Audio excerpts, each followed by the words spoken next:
সুপ্রিয় দর্শক, আসসালামু আলাইকুম। আপনাদের সবাইকে স্বাগত জানাচ্ছি এখনকার আলোচনা। আপনাদের সঙ্গে আছি আমি সিরাজুল ইসলাম। দর্শক, গত রাতে ইয়েমেনের হুতি সমর্থিত সেনাবাহিনী সৌদি আরবের দুটি জাহাজে হামলা চালিয়েছে। বাব আল মানদেব প্রণালী পার হতে দেয়নি। এই ঘটনায় সৌদি আরব কী করলো এবং পাকিস্তান কি বলেছে তা নিয়ে বিস্তারিত আলোচনা থাকবে আজকের এই ভিডিওতে। এর পাশাপাশি হরমুজ প্রণালীতেও দুটি জাহাজে হামলা হয়েছে, একটি জাহাজে আগুন ধরে গেছে। এই প্রেক্ষাপটে আন্তর্জাতিক বাজারে তেলের দাম মারাত্মকভাবে বেড়ে গেছে। এখন আন্তর্জাতিক বাজারে প্রতি ব্যারেল ব্রেন্ট ক্রুড অয়েলের দাম $96.27। গতকালকের চেয়েও সেটা বেড়ে গেছে। আর এক ব্যারেল ওয়েস্ট টেক্সাস ইন্টারমিডিয়েট যে তেল, তার দাম $94.07। পরিস্থিতি যেখানে যাচ্ছে তাতে মনে হচ্ছে আন্তর্জাতিক তেলের বাজার মারাত্মকভাবে অস্থিতিশীল হয়ে উঠবে। এদিকে জর্দানে নিহত মার্কিন সেনাদের লাশ আমেরিকায় পৌঁছানোর পর সেই সমস্ত লাশ গ্রহণ করার আগে সাংবাদিকদের কাছে মার্কিন প্রেসিডেন্ট ডোনাল্ড ট্রাম্প বলেছেন সেনা হত্যার জন্য ইরানকে চড়া মূল্য দিতে হবে, এবং তিনি বলেছেন ইরানের উপরে বোমা হামলা চালানোর জন্য বোমারু বিমানগুলো প্রস্তুত করা হচ্ছে। আমরা এর প্রস্তুতির কথা কিন্তু কম বেশি জানতেও পারছি। কিন্তু ইরান কি করবে? ইরান পরিষ্কার করে ঘোষণা দিয়েছে, দুই তিনটা ঘোষণা আছে। ইরানের পররাষ্ট্রমন্ত্রীর পক্ষ থেকে ঘোষণা আছে যে তারা চোখের বদলে চোখ এই নীতি অনুসরণ করবে সামরিক ক্ষেত্রে এখন থেকে। এপাশে ইরানের সামরিক বাহিনীর যিনি মুখপাত্র ব্রিগেডিয়ার জেনারেল আকরামিনিয়া, তিনি বলেছেন ইরানের সামরিক বাহিনী আগের চেয়ে বেশি প্রস্তুত, এবং আমেরিকা যদি স্থল অভিযান চালাতে যায় তাহলে তারা মারাত্মক রকমের বিপর্যয়ের মুখে পড়বে। এদিকে মার্কিন পররাষ্ট্রমন্ত্রী মার্কো রুবিও বলেছেন ইরান চুক্তির জন্য মরিয়া হয়ে উঠেছে। তবে একই জায়গায় তিনি বলেন যে পরিস্থিতি দেখে মনে হচ্ছে ইরান চুক্তি করতে চায় না, এই জন্য তাদেরকে মূল্য দিতে হবে।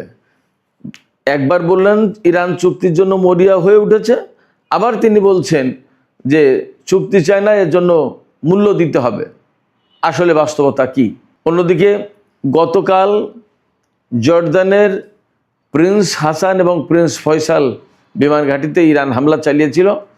এই হামলায় 8টি মার্কিন MQ-9 রিপার ড্রোন, একদম ব্র্যান্ড নিউ রিপার ড্রোন ধ্বংস হয়েছে এবং 2টি ক্ষতিগ্রস্ত হয়েছে।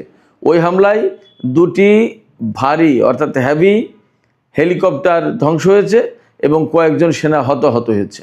এপাশে সামাজিক মাধ্যমে আরেকটি খবর ছড়িয়েছে গত রাতে দেখলাম, কাতারের আল উদেইদ বিমান ঘাঁটি থেকে আমেরিকা তাদের সমস্ত বিমান এবং সেনা সরিয়ে নিয়েছে, একদম খালি। এর কারণ কি? সুপ্রিয় দর্শক, এই সমস্ত বিষয় নিয়েই আমরা এখন বিস্তারিত আলোচনা করব। আশা করি ভিডিও ভালো লাগবে আর আপনারা শেষ পর্যন্ত সঙ্গেই থাকবেন। ভিডিও যদি ভালো লাগে লাইক কমেন্ট শেয়ার করবেন এবং চ্যানেলটি সাবস্ক্রাইব করে সাথেই থাকবেন। দর্শক, আমরা আলোচনা একেবারে শুরু করি। বাব আল মানদেব প্রণালীতে হুতি সমর্থিত সামরিক বাহিনী সৌদি আরবের 2টি জাহাজে হামলা চালিয়েছে গত রাতে। এখনও পর্যন্ত কেউ কেউ বলছে হামলার দাবি করেছে, বাট এ নিয়ে কিন্তু পাকিস্তান এবং সৌদি আরবের মধ্যে আলোচনা পর্যন্ত হয়ে গেছে। হামলায় একটি জাহাজে আগুন ধরে গেছে, সেই ভিডিও ছড়িয়ে পড়েছে, আর একটি জাহাজ ফিরে গেছে। তার মানে ইয়েমেন একদম কার্যকরভাবে তারা যে কথা বলেছিল ঠিক সেইভাবেই বাব আল মানদেব প্রণালীতে সৌদি আরবের বিরুদ্ধে অবরোধ বাস্তবায়ন করা শুরু করেছে। ইয়েমেনের পক্ষ থেকে বলা হচ্ছে যে সৌদি আরব গত 11-12 বছর ধরে যে অবরোধ দিয়ে রেখেছে ইয়েমেনের বিশেষ করে সানা ভিত্তিক যে সরকার, তাদের বিরুদ্ধে আকাশপথে, নৌপথে এবং স্থলপথে, তার জবাবে এই হুতি সমর্থিত সরকার সৌদি আরবের বিরুদ্ধে এই ব্যবস্থা নিল। সেক্ষেত্রে এখন হয় ইয়েমেনের সাথে হুতিদের সাথে যুদ্ধ করতে হবে সৌদি আরবকে, অথবা একটা মীমাংসায় আসতে হবে। এই প্রেক্ষাপটে অর্থাৎ এই যে সৌদি জাহাজের উপর হামলা চালালো, সেখানে পাকিস্তানের প্রধানমন্ত্রী শেহবাজ শরীফ সৌদি যুবরাজ মোহাম্মদ বিন সালমানের সাথে টেলিফোনে কথা বলেছেন। গতকাল পাকিস্তান যে বিবৃতি দিয়েছিল তাতে পাকিস্তানের এই যুদ্ধ সংঘাতে জড়িয়ে পড়ার একটা সমূহ আশঙ্কা তৈরি হয়েছিল। সেই জায়গা থেকে আশঙ্কা করছিলাম যে এই বাব আল মানদেব প্রণালীকে কেন্দ্র করে পাকিস্তানও কি যুদ্ধে জড়িয়ে যায় কিনা। কিন্তু এখন পাকিস্তান সরকারের পক্ষ থেকে বিশেষ করে প্রধানমন্ত্রী শেহবাজ শরীফ সৌদি আরবের সাথে টেলিফোনে কথা বলেছেন এবং সেই আলাপে মোটামুটি বোঝা যাচ্ছে যে এখনই পাকিস্তান জড়িয়ে যাচ্ছে না বা যায়নি।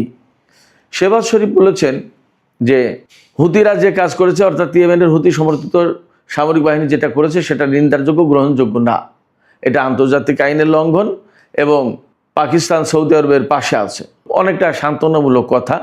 2025 সালের সেপ্টেম্বর মাসে পাকিস্তান এবং সৌদি আরবের মধ্যে যে নিরাপত্তা বা প্রতিরক্ষা চুক্তি সই হয়েছিল, যে চুক্তির কারণে পাকিস্তান সৌদি আরবের পক্ষে যুদ্ধ করতে বাধ্য, সেই চুক্তির অনুসারে পাকিস্তান কিন্তু এখনই জড়িয়ে গেল না বা সেই রকম কোনো আলামত আপাতত দেখা যাচ্ছে না।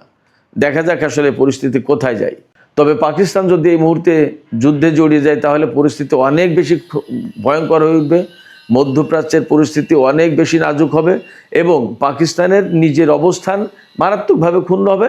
তার প্রতিদ্বন্দ্বী যে ভারত, ইসরায়েল, তারা কিন্তু সুযোগ নেবে। এই বিষয়গুলো পাকিস্তানকে নিশ্চয়ই মাথায় রাখতে হচ্ছে। দেখা যাক আসলে পরিস্থিতি কোন দিকে যায়। এদিকে আমি এখানেই বলে রাখি, তেল এবং তেলবাহী জাহাজের যখন প্রশ্ন আসলো সেখানে আরও কয়েকটা খবর আছে, আমি সেই খবরগুলোও এখানেই দিয়ে দিই। গতকাল বাব আল মানদেব প্রণালীতে এই হামলার পর হরমুজ প্রণালীতেও কিন্তু দুটো জাহাজে হামলা হয়েছে, একটি জাহাজে আগুন ধরে যায়। ইরানের পক্ষ থেকে পরিষ্কার করে বলা হয়েছে যতক্ষণ পর্যন্ত না আন্তর্জাতিক জাহাজগুলো, আন্তর্জাতিক কোম্পানিগুলো বা জাহাজ কোম্পানিগুলো ইরানের নির্দেশিত পথে চলাচল করবে ততক্ষণ পর্যন্ত এরকম হামলা চলতে থাকবে। আমেরিকার নিরাপত্তায় যেন কোনো জাহাজ চলাচল না করে। ইরান বলছে নিরাপত্তা আমরাই দেব এবং আমাদের নির্দেশিত পথেই চলতে হবে, তাছাড়া কোনো জাহাজ নিরাপদ থাকবে না। যখন এইরকম পরিস্থিতি, তখন কিন্তু আন্তর্জাতিক বাজারে তেলের দাম আজ বৃহস্পতিবার 23 জুলাই আরও অনেক বেড়ে গেছে। প্রতি ব্যারেল ব্রেন্ট ক্রুড অয়েলের দাম $96.27। আর আগেই বলেছি ওয়েস্ট টেক্সাস ইন্টারমিডিয়েট যেটা আমেরিকান অয়েল, তার দাম হচ্ছে $94.07। তারপরে এটাই হচ্ছে তেলের বাজারে সবচেয়ে বেশি দাম। তো হরমুজ প্রণালী এবং বাব আল মানদেব প্রণালীর যে পরিস্থিতি, তাতে আন্তর্জাতিক বাজারে তেলের দাম বেড়ে গেছে এবং আরও অনেক বেশি তেলের দাম বেড়ে যাওয়ার আশঙ্কা রয়েছে। গ্যাসের দামও তাই। এবং এর প্রেক্ষাপটে আন্তর্জাতিক অর্থনীতি মারাত্মকভাবে অস্থিতিশীল হয়ে উঠবে। এখনই যদি এই বিষয়ে আন্তর্জাতিক অঙ্গন থেকে কূটনৈতিক উদ্যোগ না নেওয়া হয়, তাহলে আমাদের বাংলাদেশের মতো ছোট ছোট যে সমস্ত দেশ বা ছোট অর্থনীতির দেশ যেগুলো আছে, তারা সবচেয়ে বেশি ক্ষতির মুখে পড়বে। এখনই এই ব্যাপারে আমি এই ভিডিওর মাধ্যমে বাংলাদেশ সরকারের প্রতিও একান্তই অনুরোধ জানাবো, আহ্বান জানাবো, যদি বাংলাদেশ সরকারের পক্ষ থেকে সম্ভব হয় তাহলে এখনই উদ্যোগ নেওয়া উচিত, যাতে এই সংকটের দ্রুত সমাধান করা যায়। বিশেষ করে সৌদি আরবের সাথে, পাকিস্তানের সাথে এবং ইয়েমেনের সাথে, ইরানের সাথে, চীনের সাথে, তুরস্কের সাথে, এই সমস্ত দেশগুলোর সাথে আলাপ আলোচনা করে এই সংকট দ্রুত নিরসন করা দরকার। এদিকে গত 11ই মার্চ হরমুজ প্রণালীতে ইরানের হামলার শিকার হয়েছিল থাইল্যান্ডের একটি জাহাজ মায়ুরি নারী। এই জাহাজে 3 জন নাবিক নিহত হয়েছিল এবং 3 জন নাবিক বেঁচে যায়। সেই নাবিকেরা আজকে ওই জাহাজ কোম্পানির মালিকের বিরুদ্ধে মামলা করেছে। তারা বলেছে যে ইরানের হুঁশিয়ারি অমান্য করে আমাদেরকে এই জাহাজ চালানোর নির্দেশ দিয়েছিল মালিক পক্ষ। মালিকের এই অমান্য করার কারণে 3 জন নাবিক নিহত হয়েছে এবং আমরা সেখান থেকে কোনো রকম বেঁচে ফিরেছি। এই যে সংকট, এই যে ক্ষয়ক্ষতি, জীবনের ঝুঁকি বা ক্ষতি হলো এবং তাদের চাকরিও চলে গেছে সম্ভবত, এই ক্ষতিপূরণ বাবদ মালিককে ব্যবস্থা নিতে হবে, এই জন্য সেই জাহাজের মালিকের বিরুদ্ধে মামলা করেছে। সুপ্রিয় দর্শক, এবার আমরা মধ্যপ্রাচ্যের, বিশেষ করে ইরান, সৌদি আরব, আমেরিকা, এখানকার কি পরিস্থিতি সেই বিষয়গুলো নিয়ে একে একে আলোচনা করি। আমেরিকান টাইম গতকাল বুধবার এবং বাংলাদেশ টাইম আজ বৃহস্পতিবার মার্কিন প্রতিনিধি পরিষদে সামরিক বাজেট পাশ হয়েছে $1.5 ট্রিলিয়ন। গত বছর এই সামরিক বাজেট ছিল $900 বিলিয়ন, আর সেখানে $1.5 ট্রিলিয়ন মানে $600 বিলিয়ন বাড়ানো হলো। তার মানে দাঁড়াচ্ছে আমেরিকা এই বছরে ব্যাপকভাবে যুদ্ধ বিগ্রহে জড়িত হবে এবং প্রচুর পরিমাণে অস্ত্র এবং সামরিক প্রতিরক্ষা সরঞ্জাম তৈরি করবে, মোটামুটি তাতে বোঝা যাচ্ছে। যার কারণে এত বিরাট ব্যাপক বাজেট, $1.5 ট্রিলিয়ন মানে কল্পনার বাইরে। বিশ্বের সামরিক ইতিহাসে এটিই প্রথম এত বড় বাজেট আমেরিকা দিল। এই বাজেট পাশের ব্যাপারে অবশ্যই ডেমোক্র্যাটরা চরমভাবে বিরোধিতা করেছে। এমনকি রিপাবলিকান দলের 7 জন, ডোনাল্ড ট্রাম্পের যে রিপাবলিকান দল, তার 7 জন সদস্য এই বিলের বিরোধিতা করেছে, এই বাজেটের। তো 216 ভোট পড়েছে বাজেটের পক্ষে, $1.5 ট্রিলিয়ন বাজেটের পক্ষে, আর 212 ভোট পড়েছে বিপক্ষে। ডেমোক্র্যাট দল থেকে 6 জন বিলের পক্ষে ভোট দিয়েছে, আর রিপাবলিকান দলের 7 জন বিলের বিরুদ্ধে ভোট দিয়েছে। তার মানে খুব ন্যারো ভোটে, অর্থাৎ 16 আর 12, 216 212, 4 ভোটের ব্যবধানে এই বাজেট পাশ হয়েছে। কিন্তু অনেক প্রতিনিধি পরিষদের সদস্য তারা আশা করছেন যে এই বাজেট সিনেটে গিয়ে আটকে যাবে, এত বড় বিশাল বাজেট পাশ হবে না। আমরা বুঝতেই পারছি এত বড় বিশাল বাজেট করার মানেই হচ্ছে আমেরিকা আরও বেশি অ্যাগ্রেসিভ হবে, ইরান মধ্যপ্রাচ্যে মারাত্মক রকমের যুদ্ধ করবে এবং এর জন্য তাদের প্রয়োজনীয় সামরিক অস্ত্র, রসদ, সরঞ্জাম এগুলো তৈরি করবে।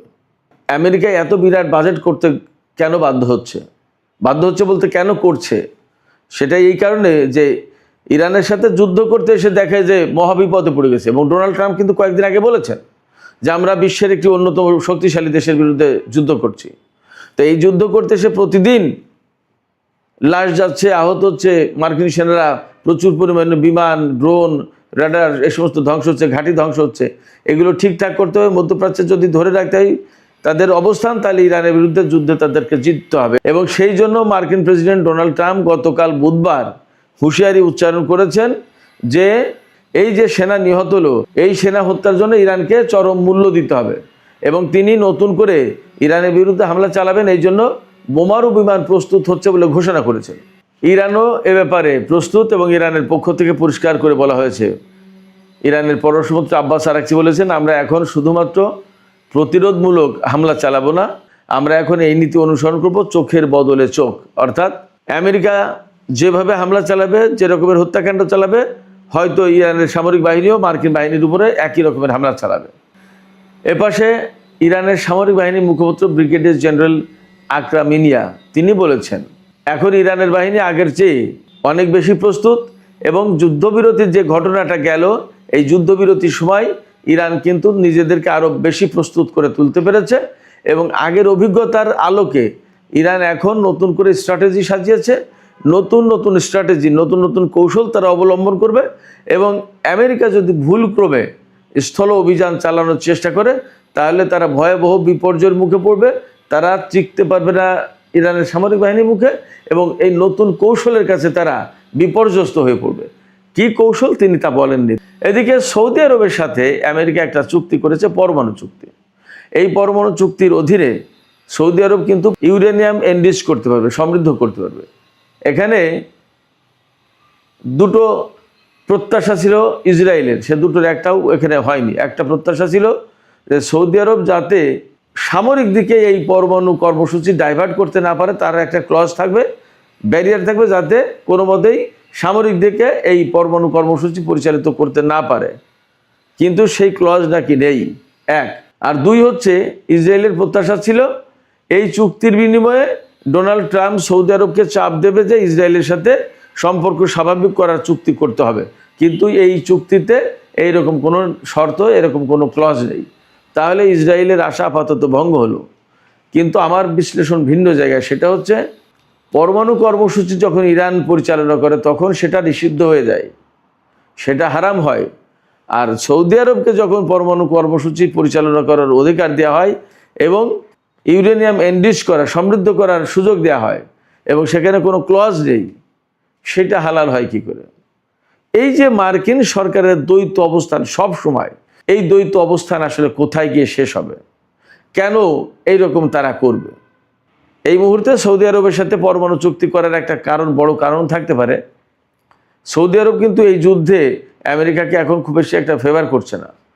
ফেভার যদি না করে তাহলে সৌদি আরব হচ্ছে মধ্যপ্রাচ্যে ইরানের বিপরীতে সবচেয়ে বড় শক্তি। সেই বড় শক্তি যদি আমেরিকার হাত থেকে সরে যায় তাহলে আমেরিকার এখানে থাকে কি? এই জন্য সৌদি আরবকে পক্ষে রাখার জন্য, তাকে ম্যানেজ করার জন্য এই পরমাণু কর্মসূচি দিল। ঠিকই সময়ের ব্যবধানে তারা প্রয়োজন মতো চেপে ধরবে। সৌদি আরব যে ফ্রি হ্যান্ডে এই পরমাণু কর্মসূচি পরিচালনা করতে পারবে এটা আমি ব্যক্তিগতভাবে বিশ্বাস করি না। তারা ঠিকই একসময় চেপে ধরবে। এই কর্মসূচি পরিচালনা করতে গেলে তোমাকে ইসরায়েলকে স্বীকৃতি দিতে হবে, ইসরায়েলের সাথে সম্পর্ক করো। আবার আরও অনেক শর্ত দিতে পারে। এই মুহূর্তে হয়তো ফ্রি স্টাইলে সব কিছু দিয়ে দিল মনে হচ্ছে। এটা আমেরিকা বোঝা বেশ কঠিন। এদিকে মার্কিন পররাষ্ট্রমন্ত্রী মার্কো রুবিও বলেছেন যে ম্যানিলায় আসিয়ানের সম্মেলনে তিনি বলেছেন যে ইরান চুক্তির জন্য পাগল হয়ে গেছে, মরিয়া হয়ে উঠেছে।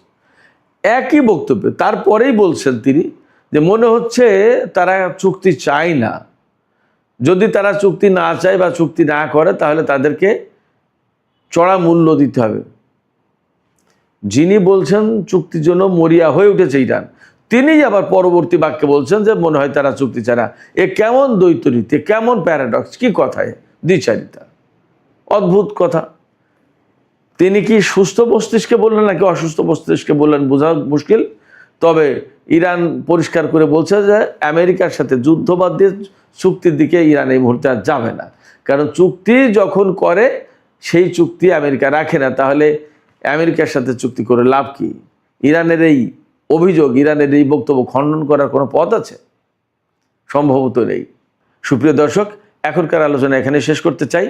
আলোচনা শেষের আগে আপনাদের কাছে প্রশ্ন রাখতে চাই, আপনাদের মতামত জানতে চাই যে এই যে বাব-আল মানদেব কেন্দ্রিক যে সংকট তৈরি হলো এবং সৌদির সাথে ইয়েমেনের যখন এরকম একটা সংকট, তখন সৌদি আরবকে আমেরিকা এই পরমাণু কর্মসূচি পরিচালনার জন্য চুক্তি করে দিল, অনেকটা ফ্রি হ্যান্ডে পরিচালনার জন্য। আপনাদের কি মনে হয় যে সৌদি আরব আসলে ভবিষ্যতে এরকম ফ্রি স্টাইলে এই পরমাণু কর্মসূচি পরিচালনা করতে পারবে? আপনাদের মতামত জানিয়ে কমেন্টে লিখুন। সুপ্রিয় দর্শক, আজকের আলোচনা এখানে শেষ করতে চাই। যদি ভিডিও ভালো লাগে তাহলে লাইক, কমেন্ট, শেয়ার করবেন এবং চ্যানেলটি সাবস্ক্রাইব করে সাথেই থাকবেন। দর্শক, আপনাদের সবাইকে অনেক অনেক ধন্যবাদ। আল্লাহ হাফেজ।